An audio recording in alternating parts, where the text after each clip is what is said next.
Assalamualaikum guys, jumpa lagi dengan kami ya, MBC Muscle Bike Channel, channel motovlog kesayangan kita semua. Oke guys, pagi ini yuk kita bahas satu topik yang menarik ya.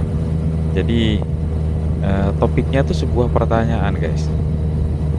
Jadi pertanyaannya itu seperti ini guys, beli rumah dulu atau beli moge dulu ya? Ya sebenarnya nggak penting pertanyaannya ini ya, tapi bagi orang-orang yang mungkin terobsesi, mungkin beda jalan ceritanya, ya. Jadi moge itu, eee, satu pencapaian, satu gengsi gitu ya, yang harus tuntas gitu ya. Saya yakin sebagian orang ada yang seperti itu, ya karena, eee, banyak hal lah yang menyebabkan itu. Jadi fokus mengenai first thing first atau apa yang perlu didahulukan maka dahulukanlah itu sudah nggak masuk lagi dalam logika, ya.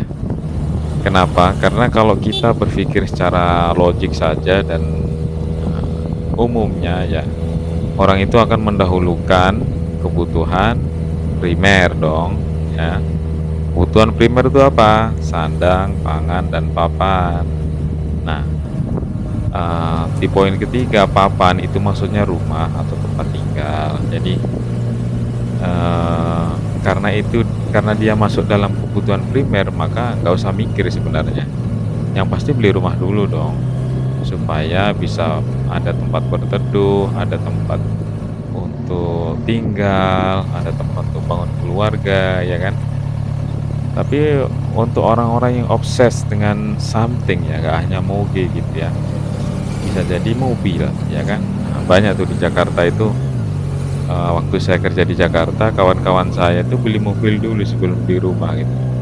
Ada yang bilang untuk karena memang kebutuhan, ada yang karena kepengen gaya, whatever it is, intinya beli mobil dulu baru beli rumah. Nah, jadi gini guys, prioritas kita untuk menempatkan,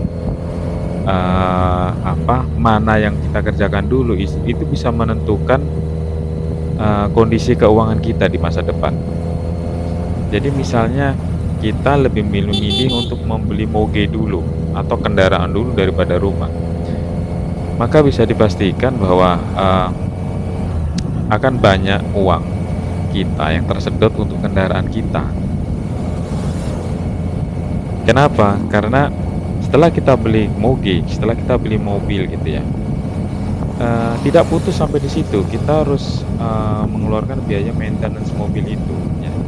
Kita nggak ngomong rusak loh ya, kita ngomong maintenance-nya, ganti oli, ganti ban atau roda, isi freon, eee, salon mobil dan lain-lain. Yang mana sebenarnya kalau kita hidup tanpa mobil itu, sehingga kita tidak memerlukan biaya-biaya itu, it's fine, nggak ada masalah gitu.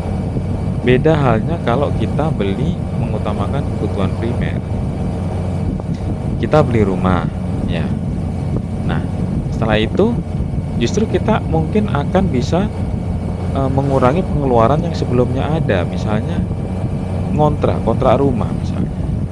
1 tahun misalnya 30 juta, alias otomatis per tahun kita bisa menghemat 30 juta.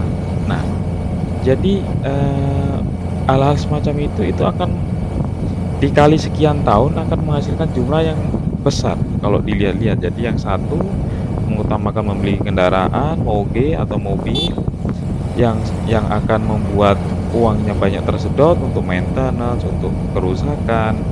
Yang satu lagi membeli rumah atau kebutuhan primer ya, tidak hanya rumah ya. Maka dia akan bisa memotong biaya-biaya yang sebelumnya ada.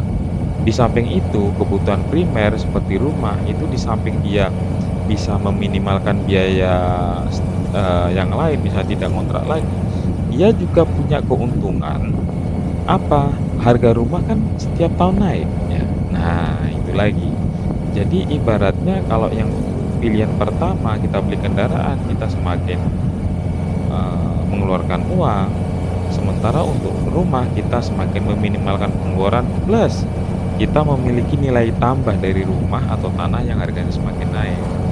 Ya, Jadi guys, tetap kepala dingin, cita-cita tetap boleh, kepengen keren itu nggak ada salahnya, ya. Cuman tetap harus realistis, mana yang harus dipenuhi dulu, yaitu yang harus diutamakan. Karena apa? Karena kalau kita salah fokus, kita mengutamakan hal yang sekunder, nanti ujung-ujungnya yang primer terbengkalai. Kalau yang primer terbengkalai, ya nanti tujuan-tujuan kita ke depan akan semakin banyak yang terbengkalai. Tapi kalau kita mengutamakan yang utama kita selesaikan dahulu, maka yang kecil-kecil itu bisa menyusul. Bisa menyusul, bisa satu-satu atau mungkin malah bareng-bareng. Karena apa? Karena kebutuhan primernya udah selesai.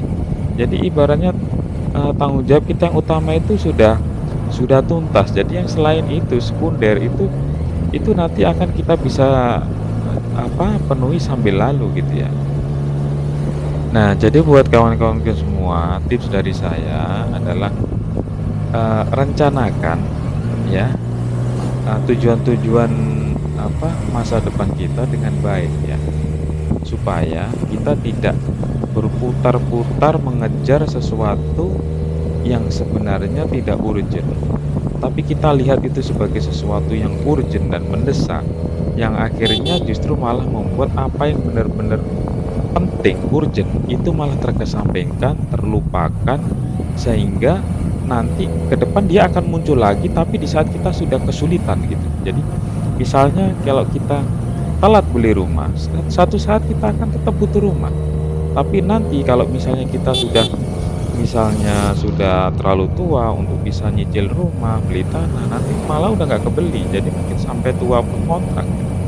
Tapi kalau kita memberikan fokus yang dari awal sudah mengutamakan kebutuhan primer, insya Allah kita tidak akan kesulitan ke depannya. Kebutuhan primer, rumah dapat, moge dapat. Oke, guys?